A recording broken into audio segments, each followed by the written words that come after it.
La UPC aquí en Córdoba resolvió ayer en asamblea adherir a la medida de fuerza nacional para hoy miércoles y mañana jueves y repetir un paro de 48 horas la semana próxima. Córdoba se suma a los 4 días de paro de CETERA y es la noticia del día. Estamos en contacto con el secretario gremial de la Unión de Educadores de la provincia de Córdoba, con Oscar Rival. Oscar, ¿cómo le va? Buen día, Guillermo López lo saluda. Buenos días, Guillermo, ¿cómo estás? A ver, ¿dónde están radicadas, Oscar? Ya no le voy a preguntar por qué, las razones, porque ya lo hemos hablado con usted o con Juan Monserrat en varias oportunidades en los últimos días, pero ¿dónde están radicadas las principales diferencias con el gobierno de Schiaretti para que se haya decretado un nuevo paro de 48 horas esta semana? Bien, básicamente la diferencia está en el cumplimiento o no de los acuerdos precedentes del 2015 y el 2016.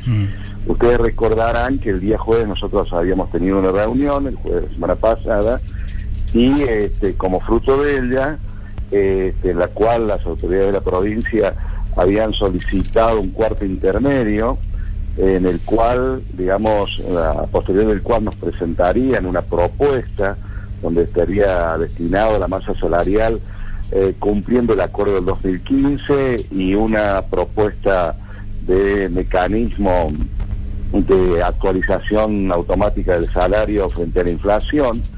Nosotros nos encontramos en la reunión del día lunes que en realidad lo que ellos llamaban el cumplimiento del acta del 2015 no era tal, sino que era una interpretación muy sesgada de la misma, la cual, digamos, nosotros estamos frente a la demanda de que se cumpla el acta, porque implica, digamos, un proceso de blanqueo de una de las únicas sumas fijas que queda en nuestro salario.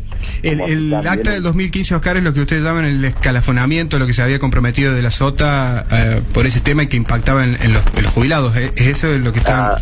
Exactamente, impacta en jubilados, en activos, y particularmente es importante porque va produciendo una mejora en el sentido de que una suma que es de carácter no remunerativo pasa a ser, en un proceso de 4 años, 2015, 16, 17 y 18, a ser una suma remunerativa bonificable, con lo cual, digamos, adquiere una mejora concreta en el salario. ¿Qué sucede? Nos encontramos en esa reunión con que las autoridades nos hacen una propuesta que estaba lejos de lo que el acta señala, y además planteándonos que en lo que queda del periodo 17-18, o sea, la tercer y cuarto paso, digamos, ellos querían rediscutirlo y no cumplirlo en los términos que estaba planteado el acta. Luego se suma que nos ratifican que según el criterio del gobierno, la desfasaje salarial del año 2016 gira en torno al 1,5%. También con una interpretación bastante particular del acta del 2016, donde ellos niegan el piso del 25% que nosotros habíamos puesto, digamos, expresamente. En ese punto, Oscar, en el 2015 queda claro, ustedes habían firmado un acta con el gobierno de la SOTA para que paulatinamente en esos 4 años se fueran incorporando ítems al remunerativo para aumentar el básico, para que se entienda más o menos de manera clara, y el gobierno lo que quiso hacer allí, supongo yo, es pagarle una suma fija, no hacerlo, porque me dice que está muy sesgada la interpretación, fueron sus palabras, supongo que no quiso hacerlo como ustedes habían firmado el acta. Y en el 2016 ustedes reclaman, no recuerdo bien ahora, entre 7 y 10 puntos de caída del poder adquisitivo, y el gobierno me dice que le ofreció un 1,5%. Claro, porque resulta ser que el tema es así. Nosotros habíamos firmado un acta en el 2016 que si uno compone la cláusula primera con la cláusula cuarta, queda claramente, digamos, que el pasado del 25%, las partes iban a sentarse a discutir. ¿Por qué el 25%?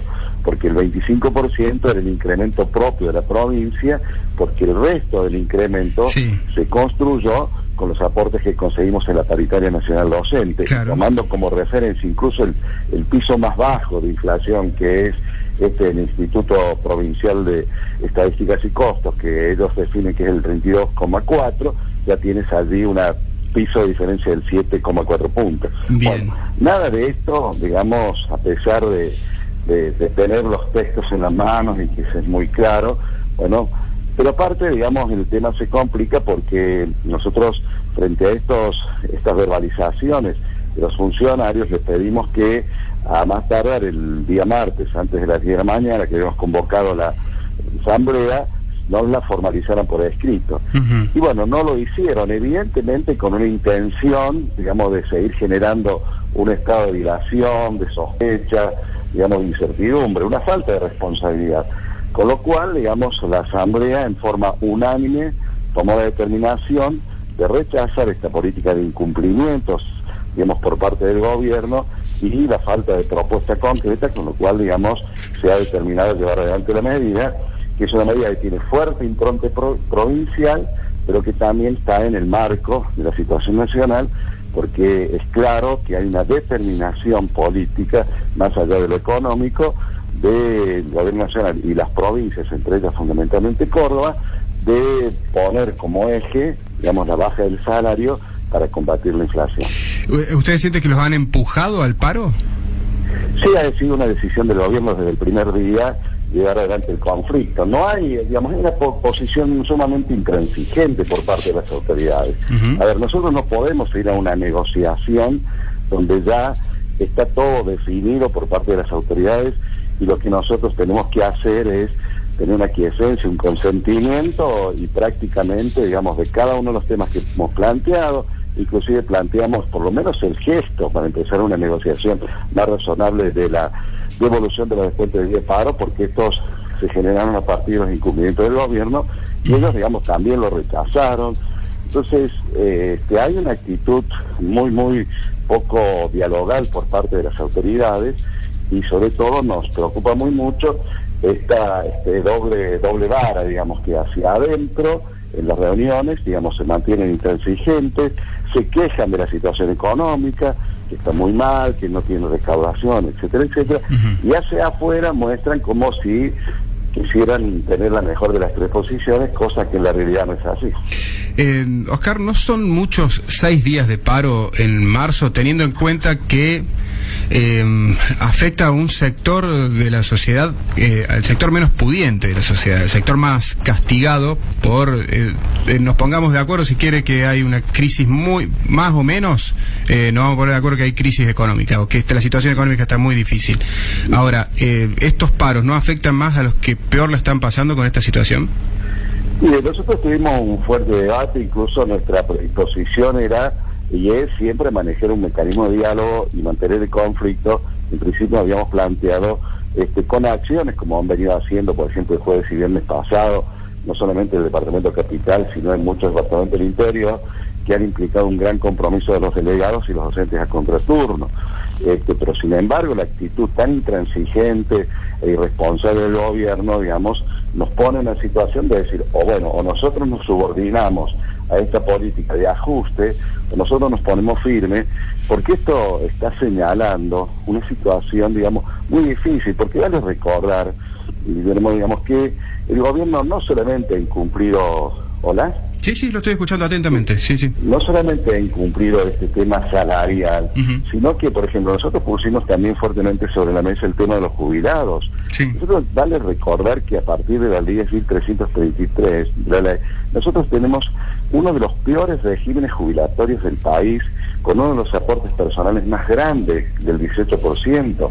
No cumplieron nada, no estuvieron en ninguna disposición de discutir los temas laborales pedagógicos que había sido planteado 7 puntos del año pasado. Con lo cual, bueno, evidentemente hay una decisión de no reconocer el marco de paritaria como el ámbito específico que pueden causar todos los temas que están en tratamiento, ¿no? La medida de fuerzas, ¿qué nivel de acatamiento creen ustedes que va a tener? Porque cuando uno habla por allí con algunos docentes, que cada uno de nosotros tenemos conocidos, familiares, etcétera, los docentes dicen, y ya nos están descontando, y si son 6 días de paro a 400, 500 mangos por día, para un docente es muchísimo. ¿Ustedes creen que los docentes van a poder mantener el nivel de adhesión? Bueno, va a ser una situación compleja, es decir, va a requerir un nivel importante de compromiso.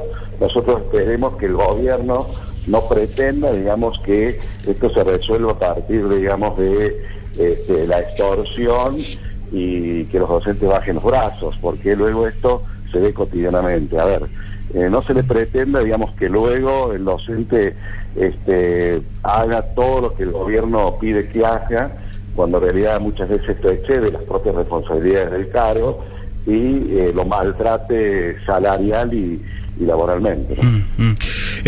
Oscar, ¿hacia dónde se dirige este conflicto? Usted ha estado en varias negociaciones, en todas estas que ha nombrado recién, 2015, 2016, esta de ahora, ha estado sentado allí. ¿Hacia dónde va? ¿Hacia dónde se encamina según su intuición como gremialista? ¿Esto va a una cuestión cada vez más virulenta o se puede destrabar en algún momento? ¿Hay alguna señal que indique que pueda llegarse a un punto de acuerdo? Digo, a ver, por ejemplo, suponiendo que se resuelva de alguna manera lo que se determinó en el 2015 o lo que se convino en el año pasado, ¿se puede llegar a destrabar y ver qué pasa si se ponen de acuerdo con que la inflación este año va a ser 20 o 22 o 25 y negociamos pero las clases empiezan? ¿Puede llegar a pasar eso o ya la situación es intransigente? No, mire, digamos, si el gobierno, digamos, cesa en su actitud intransigente y cumple las actas, digamos, allí se abre la puerta, porque incluso hasta el 18% es toda una cuestión de discutir. Sí. Entonces, a ver, podemos estar en un proceso donde las discusiones no sean analizadas, sean parciales, sean periódicas, etcétera, etcétera, buscar el resguardo. Lo que pasa es que debe entenderse, Guillermo, que es difícil, digamos, estamos como con el famoso tema del pastorcito y el lobo. El gobierno ha incumplido sistemáticamente, entonces es difícil. Es decir, la gente, los docentes no le creen al gobierno, y no creerle al gobierno ponen a arrastre las dificultades de concretar un acuerdo. Entonces, si el gobierno tiene el gesto de cumplir las actas, tales cuales están, y no hacerle ningún tipo de dibujo o triquiñuela, y restituye los días de paro a los cuales ellos obligaron a los docentes a llevar adelante por su incumplimiento, el camino se abre y seguramente vamos a poder estar en una senda más propicia para encontrar una solución. Oscar Ruibal, gracias por el contacto con Radio Chapín. No, por favor, gracias a ustedes. Que tenga buen día. El secretario gremial de la Unión de Educadores de la provincia de Córdoba, paro docente por 48 horas aquí en nuestra provincia y en 18 provincias del país, hoy y mañana, y otro paro decretado ya para la semana próxima, para el 21 y 22 de marzo, que se suman al paro que ya tuvimos la semana anterior. ¿Santi fue? Semana anterior, también de 48 horas. Complicada la situación, la describía casi en detalle el secretario gremial de la UPC aquí en Vipo, gremial de la UPC.